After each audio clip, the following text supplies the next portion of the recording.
2029 पर्यंत मी कुठेही जाणार नाही। MMR रिजनमध्ये काही ठिकाणी वेगळे तर काही ठिकाणी युतीत लढणार। नागपूरमधील अनौपचारिक गप्पांमध्ये फडणवीसांची माहिती। दंगेकरांना पक्षातून काढू असं म्हणत असतील तर नवी मुंबईचं काय? दंगेकरांप्रमाणे नायकांनी देखील समजून घ्यायला हवं। उदय सामंतांची गणेश नाईकांवर टीका। कुरघोड्या होत राहतात पण महायुतीमध्ये कटुता येईल असं वक्तव्य कुणी करू नये। उदय सामंतांच्या वक्तव्यानंतर प्रवीण दरेकर यांचं हे आवाहन।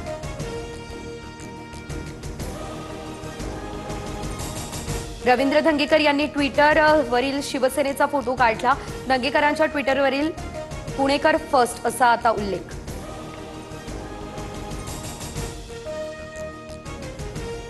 रवींद्र धंगेकर हे फक्त मोहोरा, धंगेकरांचे बोलविते धनी हे सरकारमध्ये बसलेत। संजय राऊत यांचे विधान। मोहोळ विरुद्ध भाजपमधील एक गट असा संघर्ष सुरू, राऊतांचा दावा।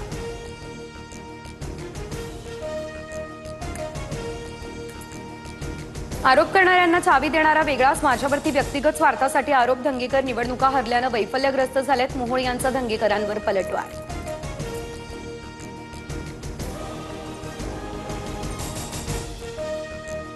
गोपीनाथ मुंडे यांच्या वारसाबाबतच्या विषयाची छगन भुजबळ यांच्याकडून सुरुवात। गोपीनाथ मुंडेंचा वारसदार ठरवायला भुजबळ तलाठ्याच्या भूमिकेत आहेत का? प्रकाश महाजन यांचा टोला।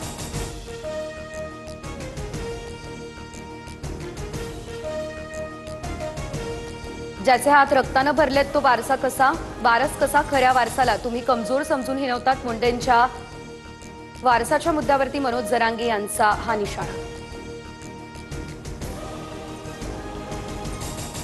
लोकशाही वाचवण्यासाठी आमची लढाई काँग्रेसनं समजून घ्यावी। राहुल गांधी यांनाच पंतप्रधान करायचं आहे। तुम्ही मुंबईचं महापौरपद काय घेऊन बसल्यात? संजय राऊतांचं हे विधान। संविधान वाचवण्यासाठी काँग्रेस सर्वात पुढे राहील। लोकशाही वाचवण्यासाठी काँग्रेस कोणतीच तडजोड करणार नाही। हर्षवर्धन सपकाळ यांचं वक्तव्य। सोलर डिफेन्स अँड एरोस्पेस प्रकल्पास मिहानमधील 223 एकर जमिनीचं हस्तांतरण। संरक्षण आणि एरोस्पेस उत्पादनांचे प्रमुख केंद्र म्हणून नागपूरची आता नवी ओळख मिळणार। फडणवीसांची माहिती।